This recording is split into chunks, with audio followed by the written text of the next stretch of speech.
हाय hello नमस्कार, welcome to real RJ Rashmi. Ganpati Bappa Morya, Mangalmurti Morya. Finally बाप्पाचा उत्सव सुरू झालेला आहे. घराघरांमध्ये बाप्पाचं आगमन सुद्धा झालेलं आहे.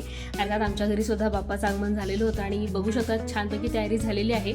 सुंदर अशी रांगोळी नेहलला ॲज युजल अंगणामध्ये काढलेली होती. डेकोरेशन सुद्धा छान तिनं केलेलं होतं. फुगे वगैरे फुगवलेले होते. तिला ते फुगे फुगवून ते फोडायला खूप आवडतात, त्यामुळे ते काम अगदी मनापासून ती करत असते. रांगोळी काढण्याचं काम सुद्धा तिच्याकडेच असतं. आणि फायनली मग बाप्पाला घरी आणण्यासाठी आम्ही सगळे उत्सुक होतो आणि त्याप्रमाणे बाप्पा घरी आला. आज आई सुद्धा माझी घरी आलेली होती खास या गणेशोत्सवासाठी. तर औक्षण वगैरे बाप्पाचं केलं आणि बाप्पाला घरामध्ये घेतल्यानंतर बाप्पाची छान विधिवत अशी पूजा केली व्यवस्थितपणे. नंतर बाप्पाची आरती झाली. आरती झाल्यानंतर आम्ही मोदकांचा नैवेद्य सुद्धा सगळ्यांनी खाल्ला.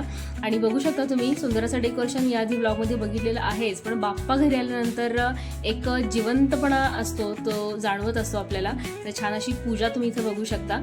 पूजा झाल्यानंतर जेवण आम्ही केलं, थोडासा आरामसुद्धा केला, कारण संध्याकाळी एक मला रेकॉर्डिंगचं काम होतं आणि बाप्पाच्या आशीर्वादामुळं आणि बाप्पाच्या मुहूर्तावरती आपण म्हणू शकतो, म्हणजे जो उत्सव आहे त्या मुहूर्तावरती कामाला फायनली सुरुवात झालेली आहे. एक जिंगल आणि एक छोटंसं रेकॉर्डिंग अशी दोन कामं मला आज इथं करायची होती. तर हे मोरया मोरया एक जिंगल होती, तर ती इथं मी गात होते आणि अशा पद्धतीनं रेकॉर्डिंगचं काम जे आहे तर ते सुरू होतं.